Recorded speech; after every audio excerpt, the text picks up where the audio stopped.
Olá, sejam todos bem-vindos à nossa aula. Hoje iremos dar continuidade ao nosso assunto, falando sobre a gaiola de Faraday e as suas aplicações. E também vamos falar sobre o surgimento do raio, do relâmpago e do trovão.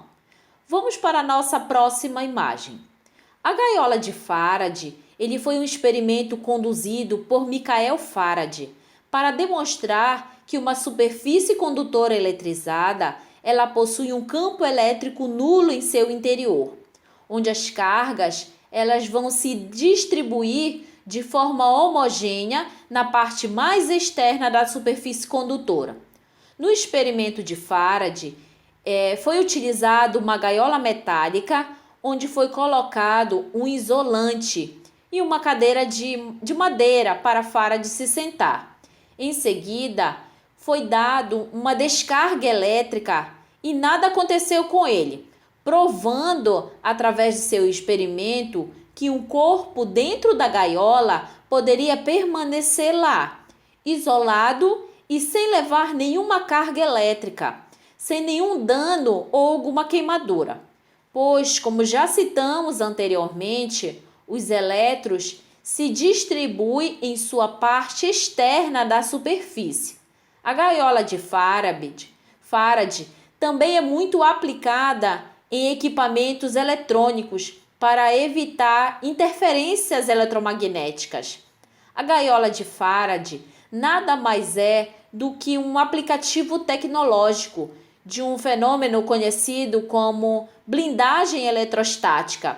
Esse fenômeno acontece apenas em materiais condutores, os metais, como por exemplo o ferro, a prata, o cobre, que são caracterizados por apresentar um grande número de elétrons livres, capazes de se mover livremente ao longo dos condutores, ok? Vamos agora, na nossa próxima imagem, ver as aplicações da gaiola de Faraday. Existe um grande número de aplicações tecnológicas que fazem uso do princípio utilizado na gaiola de Faraday. Esses dispositivos, eles costumam ser sensíveis ao campo elétrico e o campo magnético, e por isso eles são revestidos por uma placa ou uma malha metálica. Confira alguns exemplos na nossa tela. Alguns desses dispositivos que fazem uso da gaiola de Faraday para poder funcionar corretamente. Nós temos aí como exemplo os discos rígidos, que é o HD, as fontes de tensão, o para-raio de Faraday, por exemplo, algumas roupas de proteção e nosso forno de micro-ondas, ok? Vejamos agora, na nossa próxima imagem, como surge o raio, o relâmpago e o trovão. É durante uma tempestade que geralmente observamos uma das mais fantásticas manifestações da eletricidade, que é o raio. Esse acontecimento, ele sempre intriga os seres humanos, chegando a ser considerado em algumas comunidades primitivas uma manifestação divina.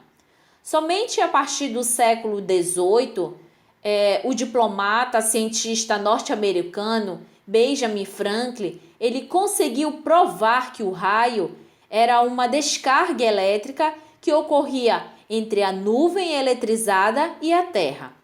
Atualmente, sabe-se que nas descargas também podem ocorrer entre as nuvens de potências diferentes. Os mesmos entre as nuvens e também entre o ar atmosférico. Preste atenção na nossa imagem que mostra como as cargas elétricas elas se distribuem quando estão próximas de acontecer uma tempestade. Quando essas nuvens estão eletrizadas, as cargas elétricas, que são os nossos elétrons, eles se organizam para o lado mais próximo da Terra. E as cargas positivas, que estão nas nuvens, tendem a se afastarem da Terra. Isso faz com que as cargas positivas, que são os prótons, que estão na Terra sejam atraídos pela nuvem, que estão eletrizadas, gerando assim uma atração entre elas. Lembrando que as cargas opostas, elas se atraem, certo? Ocorrendo assim uma descarga elétrica, que conhecemos como relâmpago. O ar, ele é considerado um isolante térmico, mas o deslocamento, a descarga elétrica entre a nuvem e a terra, ela é tão intensa que acaba quebrando com essa rigidez elétrica do ar, tornando assim um condutor elétrico. Graças à forte ionização das cargas, das partículas do ar, que estão na trajetória das cargas elétricas em movimento, essas descargas, elas são acompanhadas à emissão de luz, que constitui o relâmpago.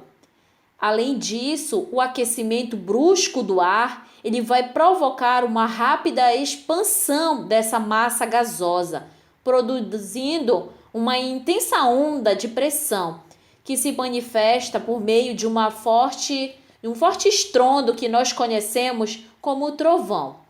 Os raios, eles são muito perigosos e quando acontece uma tempestade elétrica, é melhor se proteger, viu?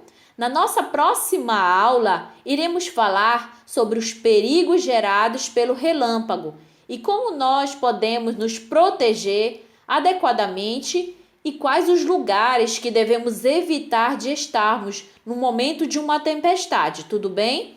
Boas aulas, bons estudos e até a nossa próxima aula!